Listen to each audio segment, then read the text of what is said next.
নমস্কার বন্ধুরা, welcome to নমিতার lifestyle. সকল বন্ধুকে স্বাগত জানাই। আশা করি সবাই ভালো আছেন ও সুস্থ আছেন। আজ আমি তৈরি করে দেখাবো দোকানের মতো পারফেক্ট টমেটো সস। এভাবে একবার বাড়িতে দেখুন, খুব সহজে ঘরোয়া উপকরণ দিয়ে বানানো যায়। এখন বাজারে অনেক সস্তায় পাওয়া যাচ্ছে এই টমেটো। আমি এখানে 2 কেজি টমেটো নিয়েছি।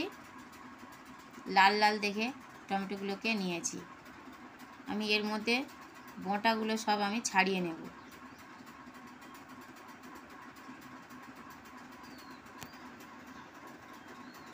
বোঁটাগুলো আমার সব ছাড়ানো হয়ে গিয়েছে।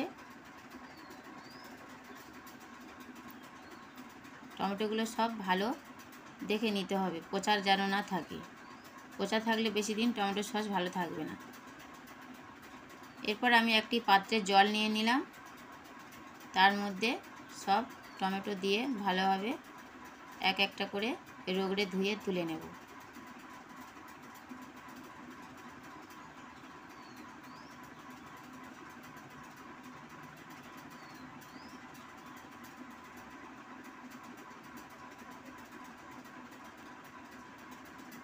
সব টমেটো এভাবে আমি ধুয়ে তুলে নিলাম একটি পাত্রে।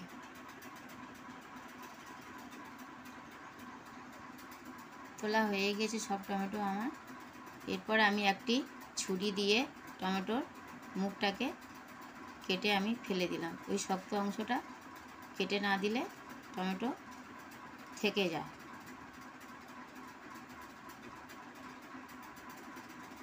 একটি টমেটো আমি 4 ভাগ করে কেটে নিলাম। সব টমেটো এভাবে আমার কাটা হয়ে গিয়েছে। এরপর আমি এর মধ্যে দিয়ে দিলাম 5 থেকে 6টা রসুনের কোয়া, 3 ইঞ্চি সাইজের আদা কুচি, একটি মাঝারি সাইজের পেঁয়াজ কুচি। এরপর গ্যাসে আমি কড়াইটা গরম করে নিয়েছি। তার মধ্যে দিয়ে দেব কয়েকটি লবঙ্গ, কয়েকটি দারচিনি, কয়েকটি গোলমরিচ।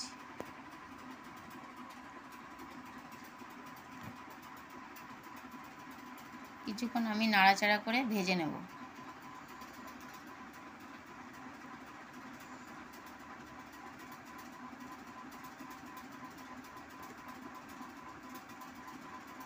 ভাজা হয়ে গিয়েছে আমার। এরপর আমি একটি পাত্রে তুলে নেব।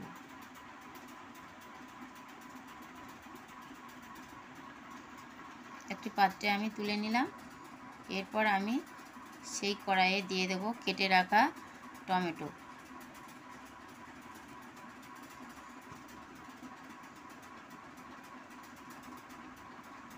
টমেটোর মধ্যে আমি কোনো জল ব্যবহার করব না। টমেটোর মধ্যে আমি প্রথমে পরিমাণ মতো লবণ দিয়ে নাড়াচাড়া করে নেব।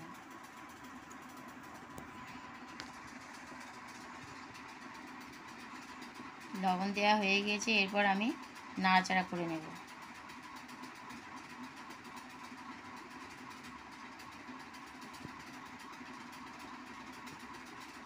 ভালোভাবে নাড়াচাড়া করে নিলাম।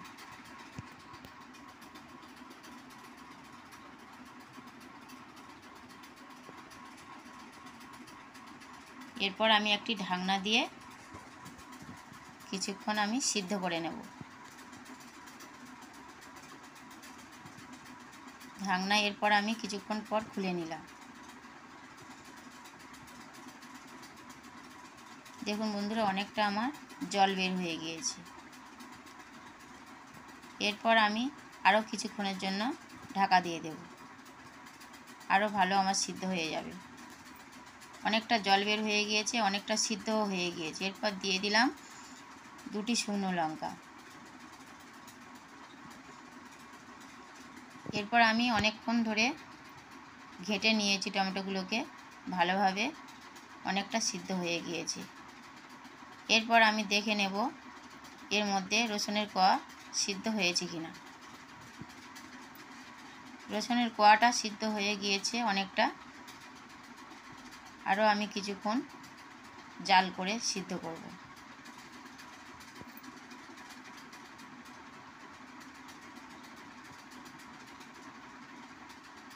আর খুন্তি দিয়ে ঘন ঘন আমি ঘেঁটে নেব। এরপর আমি দিয়ে দেবো ডাবু দিয়ে রসুনের কোয়াগুলো ঘেঁটে। শক্ত অংশগুলো এভাবে ডাবু দিয়ে ঘেঁটে দিলে ভালোভাবে মিহি হয়ে যাবে।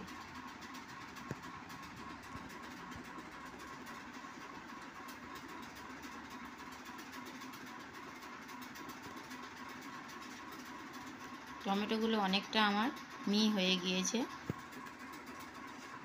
আমি এরপর আধ ঘন্টা ঠান্ডা করে নিয়েছি।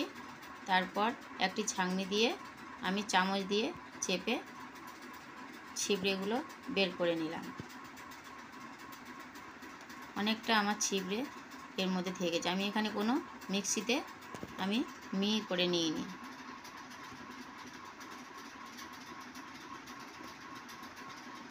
এরপর আমি কড়াই গরম করে তার মধ্যে দিয়ে দিলাম টমেটোর পাল্প। এর মধ্যে দিয়ে দিলাম আমি 1 কাপ চিনি। এই সময় আমি গ্যাসের ফ্লেমটাকে লোতে রেখেছি। এরপর দিয়ে দিলাম 1 চামচ কাশ্মীরি লঙ্কার গুঁড়ো। এই সময় আমি ঘন ঘন নাড়তে থাকবো যাতে না তলায় বসে যায়। এরপর দিয়ে দিলাম শুকনো লঙ্কার গুঁড়ো 1 চামচ, পরিমাণ মতো লবণ দিয়ে ভালোভাবে নাড়াচাড়া করে নিলাম।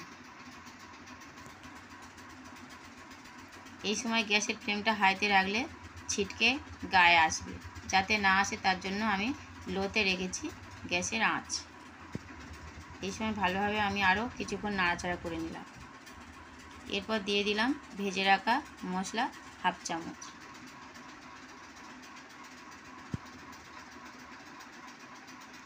মশলাটাকে ভালো করে আমি এর সাথে মিশিয়ে নিলাম টমেটো সসের সাথে। এরপর দিয়ে দিলাম বিট লবণ 1 চামচ। এরপর দিয়ে দিলাম 1 চামচ লেবুর রস। লেবুর রসটা দিলে ফ্লেভারটা খুব সুন্দর হয়।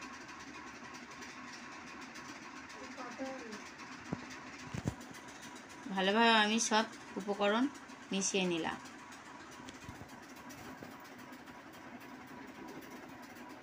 এরপর আমি দিয়ে দেব ভিনিগার। ভিনিগারটা দিলে অনেক দিন টমেটো সস ভালো থাকবে। 2 চামচ ভিনিগার দিলাম।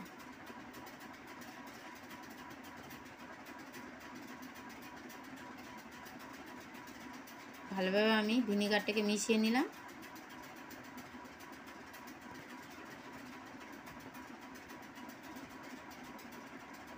তৈরি হয়ে গিয়েছে কিনা আমি দেখে নেব। একটি প্লেটের মধ্যে টমেটো পাল্প তুলে দেখে নিলাম। আমি হেলিয়ে ধরেছি, টমেটো সস আমার পারফেক্ট তৈরি হয়ে গিয়েছে। এর মধ্যে কোনো জল নেই। জল থাকলে আমি আরও কিছুক্ষণ জাল করে নিতাম। এরপর আমি টমেটোর সসের একটি প্যাকেট নিয়েছি। প্যাকেটটাকে আমি কাঁচি দিয়ে কেটে একটি বোতলের মধ্যে বসিয়ে নিয়েছি। এর মধ্যে আমি টমেটো সসটাকে ঠান্ডা করে নিয়েছি। তারপর আমি একটি বোতলের মধ্যে ঢেলে নিচ্ছি। আপনারা চাইলে কাচের বোতলে ঢেলে রাখতে পারেন। এভাবে বাড়িতে বানিয়ে ফেলুন খুব সহজে টমেটো সস। বন্ধুরা, ভিডিওটি ভালো লাগলে অবশ্যই লাইক, কমেন্ট, শেয়ার ও সাবস্ক্রাইব করতে ভুলবেন না।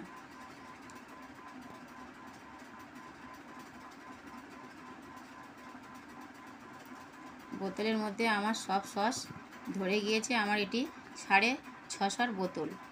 সব টমেটো সসগুলো এর মধ্যে আমি দিয়ে দিলাম।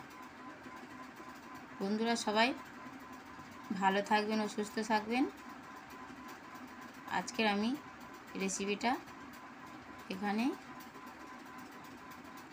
শেষ করলাম। পরে দেখা হবে অন্য কোনো ভিডিওতে।